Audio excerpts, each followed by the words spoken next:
Hello, everyone, and welcome to today's live broadcast, Future-Proof Biosafety Cabinets, a guide to selecting the right BSC, presented by David Wasescha, Product Manager, Labconco Corporation.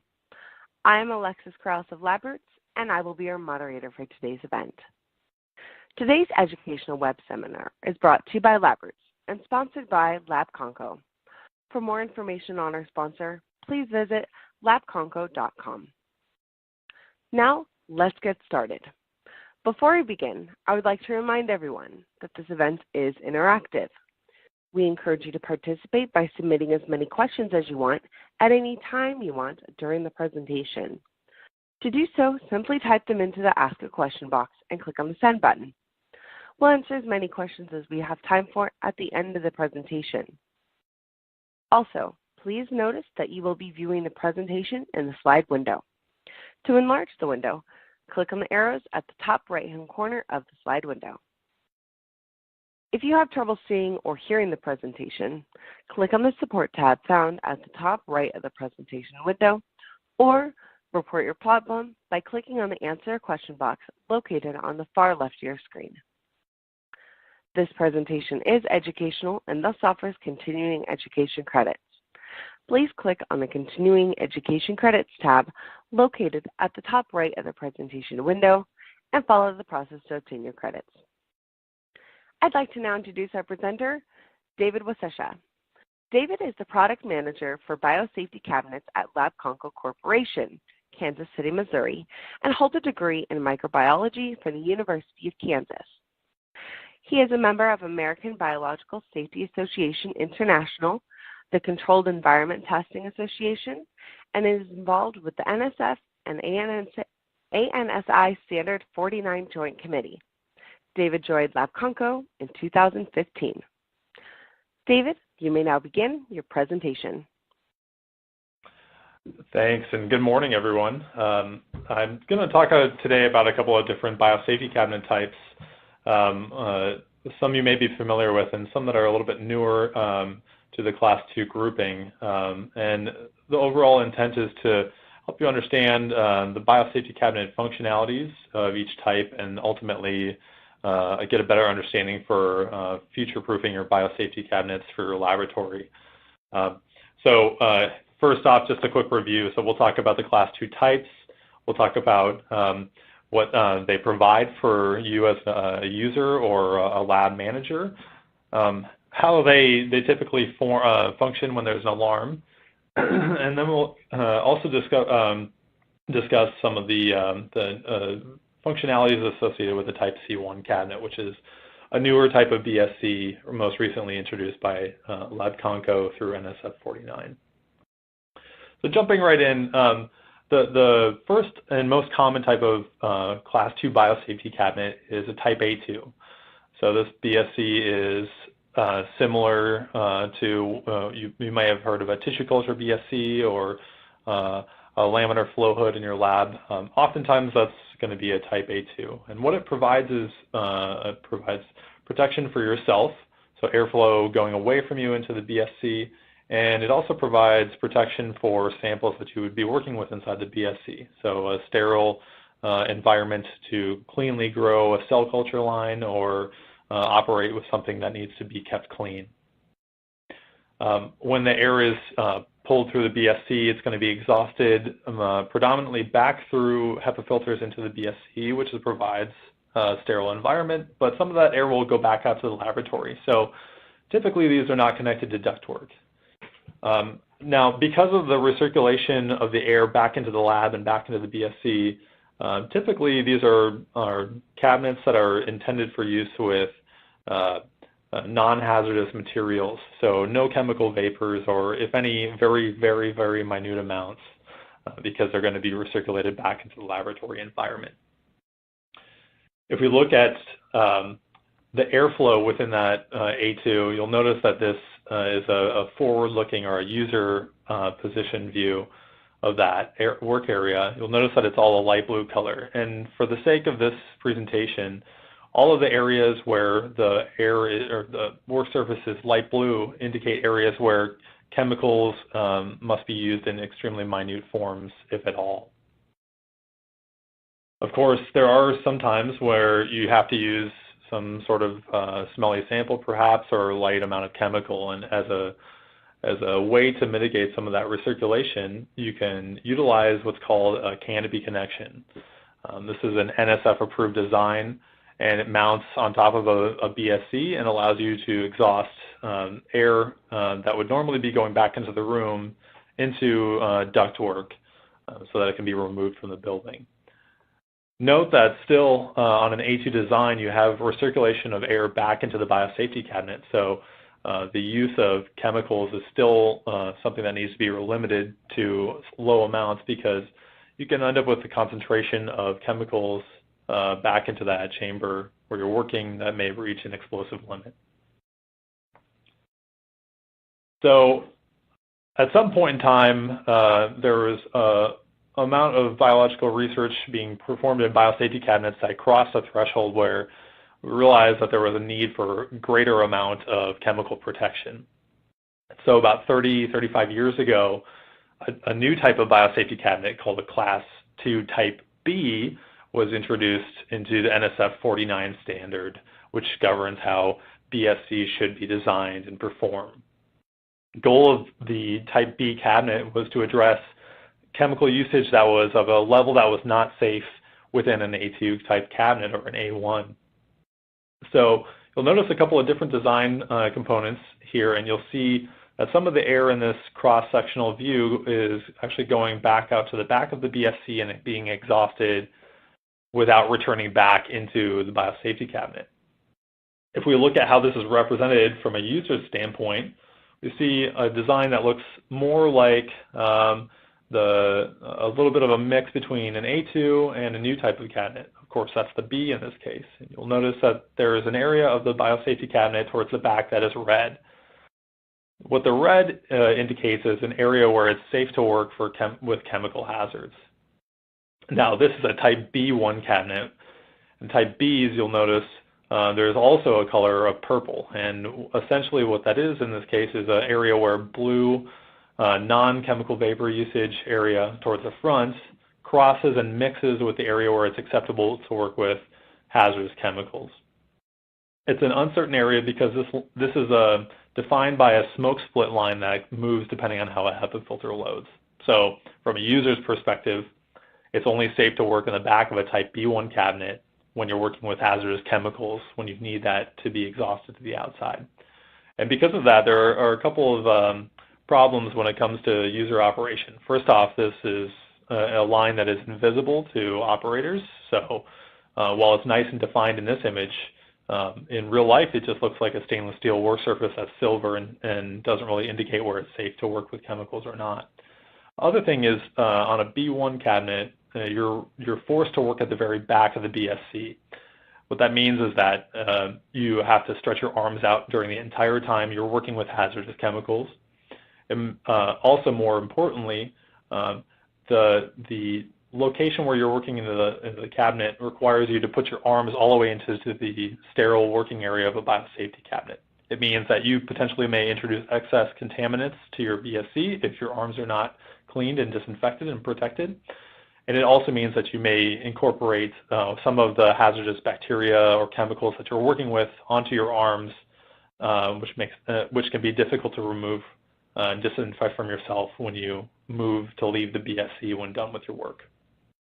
Because of those problems, users looked for a different solution, and at some point in time, a cabinet called a B2 was introduced to the NSF standard. If you look in this BSC, the entire area that covers the working area of the biosafety cabinet is red, which means that all of this air can be is safe to work with hazardous chemicals. On a cross-sectional view, you can see that all of the air that enters the BSC, so the front small arrow on the outside, and then all of the laminar downflow air coming into the BSC, all of that goes into the work surface, beneath the work surface, and then out through a dedicated pathway to the outside of the building. So as a result, the biosafety cabinet is compatible for use with all sorts of chemicals, no matter where you work in the BSC, but the biosafety cabinet is now exhausting all of its air to the outside, which can become very expensive. If we want to look at a list of differences between pros and cons for biosafety cabinets that are type Bs, you'll notice that the cons list is quite higher than the pros list. So on the pros list, especially for type B2s, these types of cabinets provide exceptional safety from hazardous chemicals. There's a dedicated pathway for chemicals to be exhausted straight to the outside. In a B1, that means you're working at the very back of the cabinet. In a B2, that means anywhere in the cabinet. On the con side, there are a number of things to address when looking at laboratory facilities and operational considerations for users. So the first one is that Bs, because of the way they operate with a dedicated exhaust, they must have a exhaust system that is capable of maintaining constant airflow without imbalance, and it means that that's typically a single duct run and a single blower on the rooftop of any building that's going to be accommodating each and every B2 or B1 cabinet. If you have a system with one remote blower on the rooftop, ideally you could only hook up one B cabinet to that system. If you have multiple B-style cabinets, there are instances where one BSC may be used more than another, and its HEPA filters become more loaded, and all of the BSCs now on that system that are combined with one blower become out of balance and cause constant alarming issues and challenges for getting the cabinets to work properly. Operationally, there are some considerations as well for Bs that are less favorable. On a B1, it means you're working in the back of the cabinet. In a B2, it means you can work anywhere, but should there be an exhaust failure, the system actually has to shut down within 15 seconds to prevent a situation where air from the cabinet spills out to the front area of the BSC and into the user's labs. It's a situation called puffback, but it also means that should there be an exhaust failure, you only have 15 seconds to accommodate and deal with your chemical hazards before needing to leave the area where the biosafety cabinet is located. And that's typically not very practical when you may be handling particularly infectious organisms that you can't simply spray down in 15 seconds or less to decontaminate properly. From a facilities perspective, there are a lot of challenges with biosafety cabinets that are type B. The first one is high design cost. So if you're going to have these type B cabinets functioning properly, you need to make sure that you have a dedicated exhaust and blower per biosafety cabinet. Obviously very expensive. So if you don't have that, it means a lot of expensive retrofitting. If you do have it, that's great, but it means you paid a lot upfront for those different different exhaust runs. Operationally, once installed, a B1 may be slightly more efficient because it's only exhausting some of the air at the back of the cabinet, but a B2 is going to eat up a significant amount of air over a B1 and over an A2 as it exhausts its entire area to the outside of the laboratory. It's also known as 100% exhaust, often a terminology affiliated with type B2 cabinets. So if you are not air conditioning your building during moderate temperature months, maybe not a huge impact to your overall facility costs in terms of energy usage, but in the winter or summer months, essentially a B2 is working very similarly to a fume hood in that it requires conditioned or heated air to be supplied into the building, and then that cabinet is immediately taking that air and pushing it out of the laboratory. Another big important consideration with a type B cabinet is that once purchased, B2 and B1 cabinets always have to be exhausted with a remote blower system. That means should your work ever change in a facility where you may not need chemical protection in a B, you are still stuck with having to exhaust the B cabinet to the outside with expensive air leaving the building and not coming back.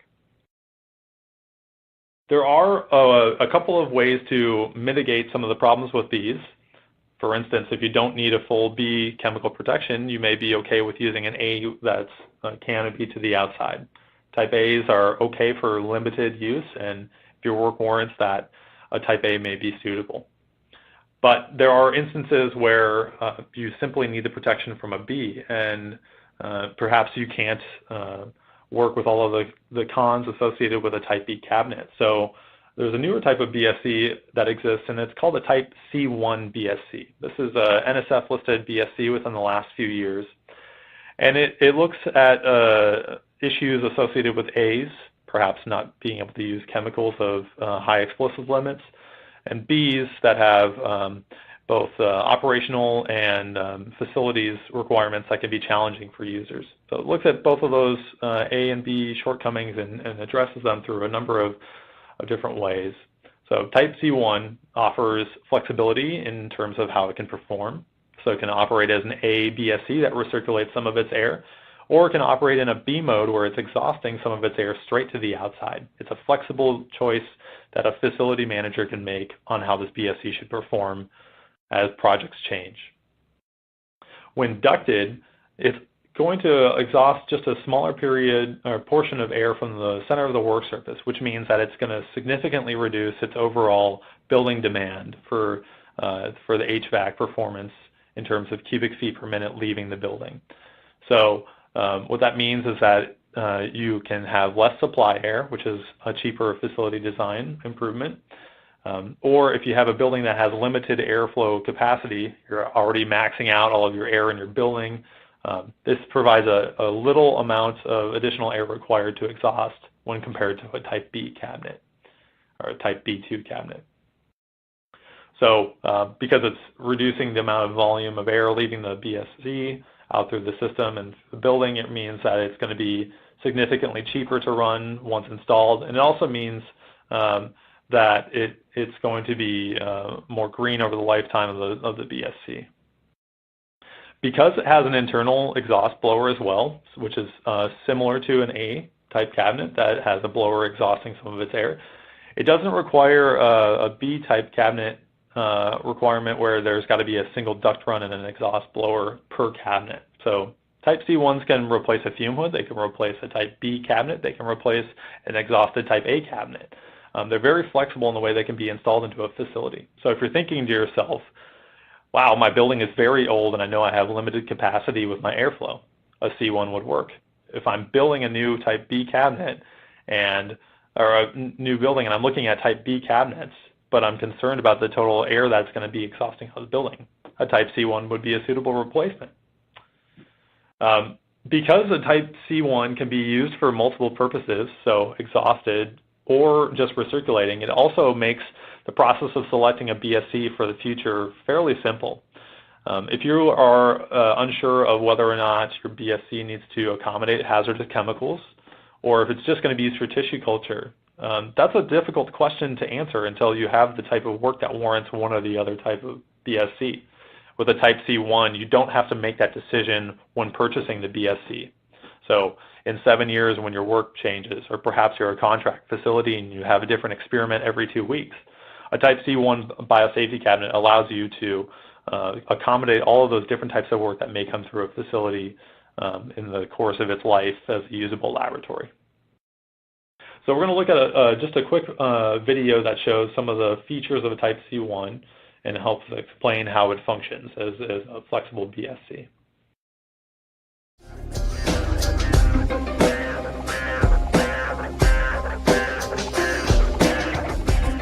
The world-class design of the Purifier Axiom Class II Type C1 biological safety cabinet is the result of decades of containment and safety engineering. The air inlet grill, safety glass sash, and work surface of the Type C1 have similarities to other Class II biosafety cabinets. However, the Axiom's three-piece work surface and chemical work zone is unique. The Chem Zone provides a clearly identified dished workspace designed to maximize workflow efficiency, while the wings provide staging zones for unused clean material and discarded or completed work. Using the Axiom's MyLogic operating system and LCD display, the BSC can be programmed to adapt to the needs of any user and can be controlled by simply lifting or closing the sash. The cabinet's supply airflow is physically separated from the exhaust airflow and is maintained through the use of an ECM-driven blower. The Axiom's exhaust has a combined ECM-driven blower and plenum, and an exhaust HEPA or ULPA filter. The exhaust plenum is designed to alternate pressure based on its installation in either recirculating A mode or exhaust ducted B mode. Here you will find the exhaust bypass and cover plate, the inlet pressure relief valve, and a 10-inch round exhaust duct collar. Learn more about the Type C1 purifier axiom in these related videos.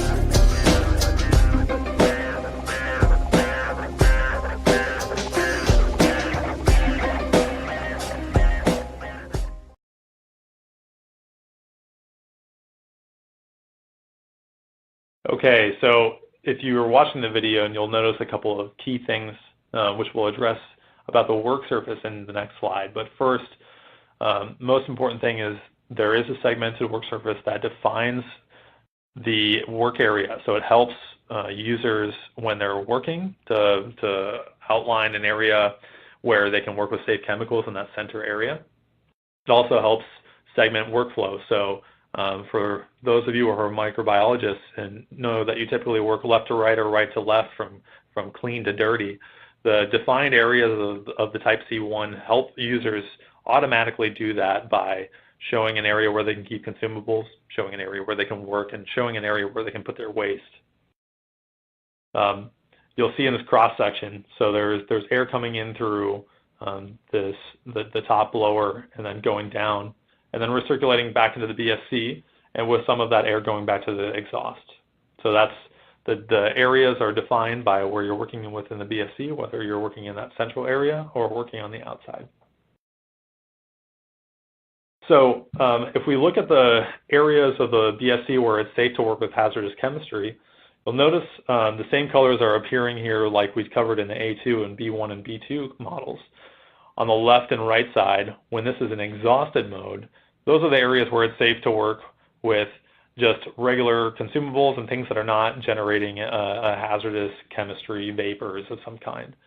In the center, you'll notice there's a dished area that's called the chem zone, which is effectively an area where you can work with any kind of hazardous chemical like you would in a B1 or B2 in that right area. It's important to note that this area is really well defined both on this picture but also visually in person. So there's not really a question like on a B1 of where it's safe to work with chemicals. And you'll also notice that the area extends all the way to the front of the BSC inlet, which means that you can operate in an ergonomic fashion at the front of the BSC without having to stretch your arms into an area where it's safe to work. A little bit more on that now.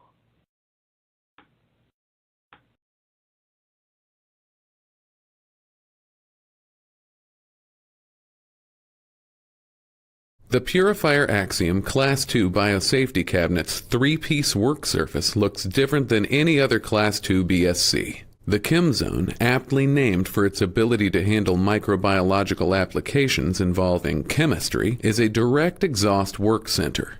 Personnel protective air flowing into the cabinet and downflow air flowing over the side surfaces of the interior, colored blue, are recirculated through the cabinet's supply air system. Chemical vapors should not be introduced in these airflow areas. Air in the column above the chem zone, colored red, is exhausted from the cabinet in a single pass. When the axiom is in its recirculating A mode, this exhaust air is simply returned to the lab through the exhaust interface. When in ducted B mode, chemically contaminated exhaust air is safely removed from the laboratory. A Type A BSC is not designed to handle hazardous chemistry. Type B2 BSCs can, but exhaust massive volumes of expensive room air in the process. The axiom most closely resembles the Type B1 internal airflow. However, to work safely in a B1, the operator must be trained and work behind an invisible, moving line known as the smoke split.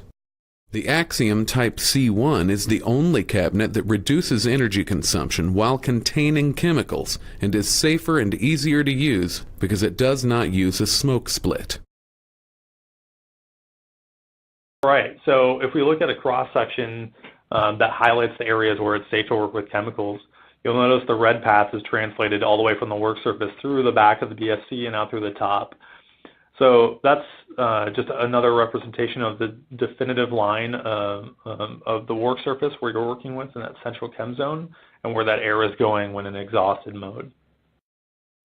An important part about the slide, again, is looking at the two separate blowers. And we'll get this, to cover this in a moment here in the slides, but there's a supply blower on the blue side that's going to stay free of any chemical vapors when working in the chem zone. And then there is a separate exhaust blower on the red path directly before the BSC would provide air into the ductwork. And that's going to be critical here in just a moment when we address some of the added features of C1 type C1 BSCs.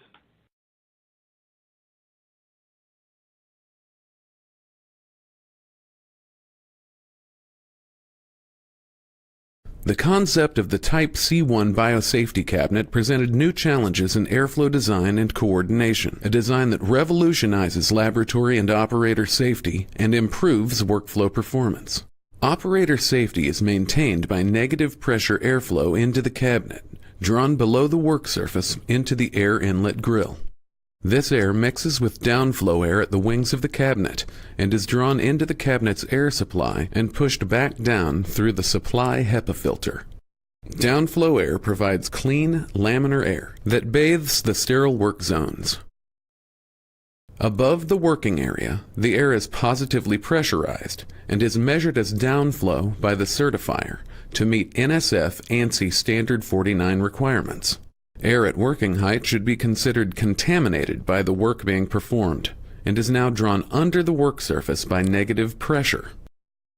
Air above the wings of the three-piece work surface mixes with incoming air and is recirculated back into the supply airflow system. Downflow air over the central chem zone work surface is drawn directly into the negative pressure dedicated exhaust airflow system. The recirculated air is drawn up the back of the cabinet and is controlled by the supply blower. Exhaust air directed through the chem zone is kept separate from the supply air by a dedicated internal duct system that feeds directly into the exhaust air plenum. The exhaust air is directed out of the cabinet through the exhaust HEPA filter by a separate exhaust blower. Though similar in appearance to other Class II BSCs, the Axiom's differentiated and directional airflow bridges the gaps between Type A and Type B. So if we look at the top of the BSC, you'll notice there are a couple things that are going to be similar to Type A2 canopy BSCs, and that's the first thing is the intake check valve. This is something that is not used when the BSC is in recirculating mode. In fact, it's completely bypassed in the sense that air is just returning to the lab through the top. But when in ducted mode, you'll notice this flap is something that opens to allow for a little bit of bypass air to enter into the system to help balance a remote blower on the rooftop between, which is pulling some amount of air and balancing between the biosafety cabinet, which is exhausting some amount of air into that system. So in normal operation, it opens up and it adds a couple of extra cubic feet a minute to help balance the entire ductwork system. When switching between modes, there's a plate that has to be switched in addition to a certifier coming in and reassessing the cabinet performance. That plate that is switched is just left of the duct collar, and so it's just a handful of hand screws that have to be removed. So overall, the process is very simple in order to change a biosafety cabinet from recirculating mode into exhausted duct mode. So while it can't be done on a daily basis, it can be done from project to project or on a yearly recertification cycle. Also, there is an internal exhaust blower that I mentioned, and what this does is it helps connect a Type C1 BSC to ductwork and provide air at a very low requirement for exhaust blowers. So for those of you who have starved air systems and don't have much airflow left to exhaust another BSC, or perhaps you don't have enough for B cabinets that you already have installed, this exhaust blower helps provide the exhaust air into the ductwork at a very low static pressure. It also has a safety feature in that it keeps continually running if so desired, should there be a remote blower failure, to help evacuate hazardous chemically contaminated and biologically contaminated air out of the BSC and into the ductwork away from a user. On B cabinets, that period of time lasts for just a short 15 seconds or less.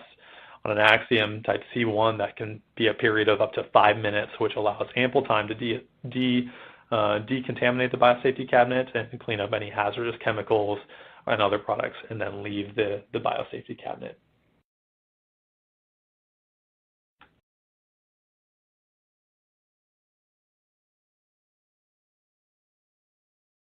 OmniFlex, the Axiom's ability to change between the recirculating type A mode and the ducted type B mode, provides unparalleled flexibility for tomorrow's laboratory.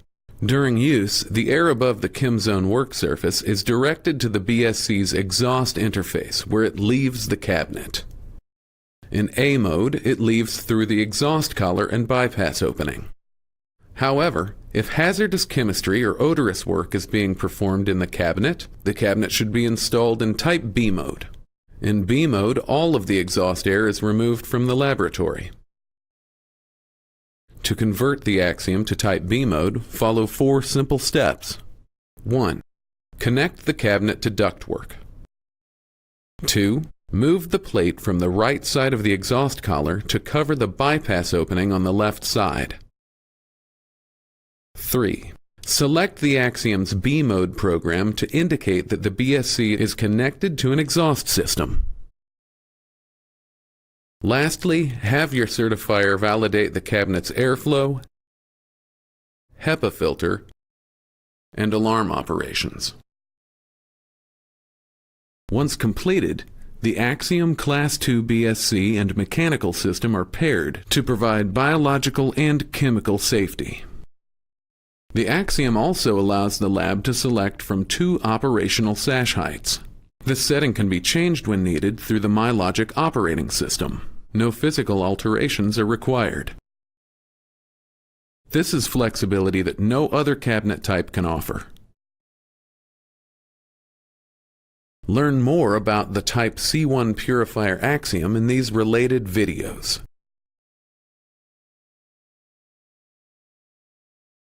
Okay, so now that you've seen some of the flexibilities of the Type C1 cabinets, we'll talk about some of that safety component that allows for some added protection in the event of an exhaust failure. So we like to call this active protection protocol, which is essentially the functionality of the BSC to maintain a face velocity that's protecting the operators in terms of inflow volumes during an exhaust failure. And you'll notice on the slide we've got arrows representing how airflow is moving through the biosafety cabinet. Now, in the event of an exhaust failure, we'll lose pressure in the ductwork here from the remote blower. So you'll notice that containment is maintained, and during this period of time, active protection protocol will be activated, which allows for up to 5 minutes of containment at the face of the BSC. So because the exhaust blower inside the C1 exists, what it's able to do is maintain that face velocity, make sure that you have 5 minutes of air pumping into the BSC and then out of the BSC into the exhaust system before that air goes dead and the bacteria and hazardous chemicals end up in the lap of whoever might be using that biosafety cabinet. To illustrate that better, there's a video I'd like to show now. And it will demonstrate some of the features of active protection protocol.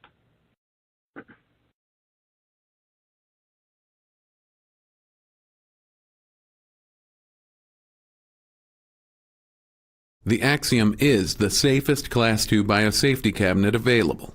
NSF tested and listed the Axiom in accordance with NSF ANSI Standard 49 for biological protection in both A and B modes. Furthermore, the Axiom possesses safety attributes that exceed current definitions for all other Class II BSCs. During exhaust failure, all Type A cabinets pressurize their canopy and exhaust ductwork until manually shut off or restarted. All Type B cabinets must detect an exhaust failure in less than 15 seconds and then simply shut down all internal blowers. The Type C1 Axiom extends safety by maintaining operator and laboratory protection through a remote exhaust system failure for up to 5 minutes. The Axiom detects such a failure within 1 second and then enters the programmed active protection protocol. During this time, inflow and downflow remain in operational range while audible and visual alarms alert the user to the exhaust failure, and it begins to count down to shut off. When the countdown ends, the supply blower shuts down first and downflow and recirculation cease. The exhaust blower operates for an additional 10 seconds to ensure the face of the cabinet stays negatively pressurized before imminent shutdown. The NSF test of this system showed an increase in face velocity during active protection protocol when installed on 50 equivalent feet of duct with a remote blower at its terminal end. Laboratory tests indicate that the 4-foot Axiom can provide operational safety during remote exhaust failure when installed on over 3,000 equivalent feet of 10-inch duct. This innovative approach to operational and failure mode protection in a Class II BSC with ChemZone work surface makes the Axiom as safe as any Type B cabinet during operation and safer than any Class II BSC when a building's exhaust system fails.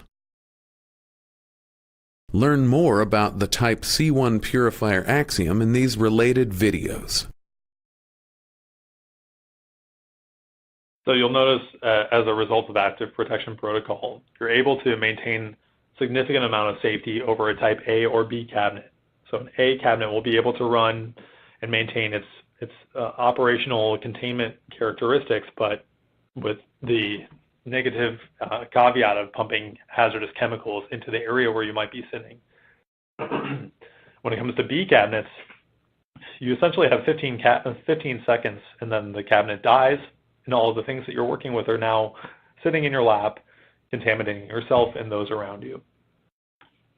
So if we look at some of the components for the Axiom that make up its functionality and things to be aware of when looking at potentially adding one of these to the laboratory, you have 2 sizes available, 4 and 6 feet. You have 2 sash heights, 8-inch or 10-inch, and that's something that you can change easily in the field. You have 2 functions. So you can operate this cabinet as a Type A cabinet, or you can operate it as a Type B cabinet, depending on the work that you're doing. So it's the only flexible cabinet available as a Class II BSC. It gives you 2 types of protection, like all Class II BSCs, so it protects you and it protects your products.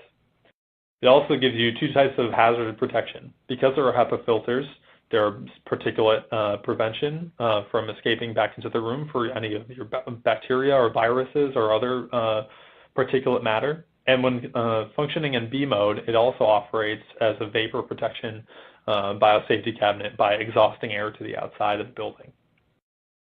So if you look at ways that this can augment your facility, it can lower upfront costs by reducing HVAC requirements. So keeping in mind that you have less airflow going out of the building when in exhausted mode, and you also only have to have 1 dedicated duct run for all of your laboratory equipment. You don't have to have 1 dedicated duct run per BSC.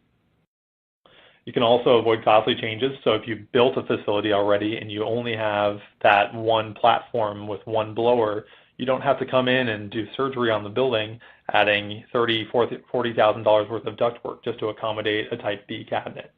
Then Cs will operate on any ductwork. You can also lower the lifetime operational costs, and you can do this by reducing the air leaving the building. Typically, air can be quite expensive. Per cubic foot, it can be several dollars, depending on where you are. We're located in Kansas City, where the winters are moderately cold, but if you're in Canada, or perhaps you're in an area where energy is quite expensive, that cost can easily go quite up quite significantly. You can also increase safety by looking at removing risk factors associated with Type B cabinets and even Type A cabinets when working with hazardous chemicals. And that's done through the active protection protocol feature of a Type C1 biosafety cabinet that allows you to exhaust air for up to 5 minutes in terms in the event of an exhaust failure. And lastly, the most important part about this biosafety cabinet is that you can future-proof your laboratory and ensure that when you purchase a C1, you'll be able to accommodate all types of work, whether it's a BSC that is to be used for tissue culture and recirculate for its entire life, or perhaps a BSC that may need to switch back and forth from tissue culturing to working with an extremely explosive chemical that would warrant typically the use of a B in past years. So at this point, I'll welcome any questions and be happy to address any conversational topics you may have as a result of the presentation. Thank you, David, for your informative presentation. We will now start the live Q&A portion of the webinar. If you have a question you'd like to ask, please do so now. Just click on the Answer a Question box located on the far left of your screen, and we'll answer as many of your questions as we have time for. So let's get started. Our first question is, how much air is exhausted for type C1 BSC? Yeah, great question. So they are most similar to a type A2 BSC that's vented. C1s are currently available in 4-foot wide and 6-foot wide lengths or widths. The 4-foot's going to exhaust about 480 CFM, and a 6-foot would exhaust about 680. Those are pretty close to the A2s. So C1 4-footer would be 480 versus 360 from an A2. And 680 versus 550 for an A2. When comparing to B2s, though, the amount of air exhausted is quite different. C1's 480 for a 4-foot versus B2's 730 for a 4-foot, so almost double.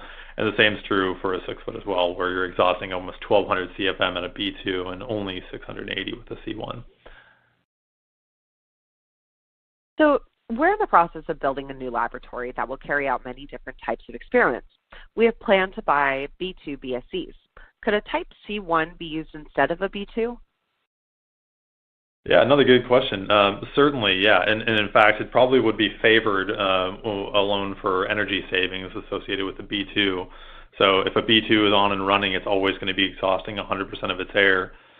If you have a laboratory that's a contract research or maybe a diagnostic laboratory or a clinical research laboratory where certain assays and experiments come and go, it's tough to be stuck with a type B cabinet where it's always going to be exhausting all of its air and costing the facility a lot of money. With the type C1, you can drop that into an area that's been planned for a type B cabinet, so it's not too late to switch. Or if you're planning a new building and you haven't designed anything, then the C1 would give you flexibility to work as a recirculating cabinet like an A, or a fully exhausted cabinet when working in the chem zone like a B. The changeover process is very easy. So that's the recommended cabinet if you're unsure of what you're going to be working with in the future. So now, David, how easy is it to convert a C1 BSC over from A mode to B mode? Good question. Good follow-up question. So the process is fairly simple. It involves, like some of the videos showed in the presentation, the removal of a cover plate and switching it over to the other side of the top of the BSC. So a couple of hand screws, and then going in and actually connecting the ductwork to the BSC, and then telling the BSC, hey, you're now in either A mode or B mode, whichever you're switching to. Once that process is done, it's always, the cabinet does need to be recertified. So it's ultimately a procedure that you should plan for with the start of a new experimental program, and not something that happens every day, because you do need a certifier to come in and recheck that the cabinet is working and functioning properly. But considering what you're stuck with when you have a type B cabinet, where it's always going to be forced into the exhaust mode, the procedure of having the BSC a type C1 BSC recertified is pretty easy to do, especially when most laboratories are having annual or semi-annual inspections and recertifications. We recently installed several B2 cabinets onto a single blower. Many of the cabinets constantly go into alarm. Does a C1 have these same problems? That's an interesting thing that we try to catch as many times as we can when we're talking to customers who are purchasing multiple B2 units. When you place a B2 unit onto a duct run that has one blower, the system will work. As soon as you add multiple B2s, they cause fluctuations between the cabinets and cause what you're describing in that question. So whoever asked that, thanks for sharing. If you try to work that system on a standard blower that doesn't have any automatic adjustment, it's bound to fail. VAVs still often have problems with B2s that are ganged, so it's still not an ideal solution, and a lot of VAV manufacturers may tell you that it could work. That's because they're often used to working with fume hoods that are ganged together, but B2s still will have issues. If you have the possibility of switching over to a Type C1 cabinet, you can gang those on a system, whether it's VAV or non-VAV. So the idea of replacing the B cabinets with a Type C cabinet would alleviate those alarm issues without sacrificing the ability to have a 100% exhaust area in the biosafety cabinet. What is the inflow for the C1 in both modes? Inflow is going to be 105, so it does not change between the biosafety cabinets when they're operating in either mode. It is 105 nominal. And if there are no more questions, we want to thank you again, David. And do you have any final comments for our audience? No, thank you very much for joining me today. I'll just advise you, if you all have more questions, these videos and a lot more information on Type C1 cabinets are available directly on the labconco.com website. We're also always welcome to answer any questions you might have. So if you're in the initial planning stages, or and perhaps you already have an existing facility and you're looking to buy a new biosafety cabinet, please give us a call and we'd be happy to discuss any considerations you might have in the selection process for biosafety cabinets. Otherwise, thank you very much for joining. Before we go, I'd like to thank the audience for joining us today and for their interesting questions. Questions we did not have time for today or those submitted during the on-demand period will be addressed by the speaker via the contact information you provided at the time of registration. We would like to thank LabRoots and our sponsor, Labconco, for underwriting today's educational webcast. This webcast can be viewed on demand through March of 2019. LabRoots will alert you via email when it's available for replay. We encourage you to share that email with your colleagues who may have missed today's live event. Until next time, goodbye. Yeah, it's McGregor last time.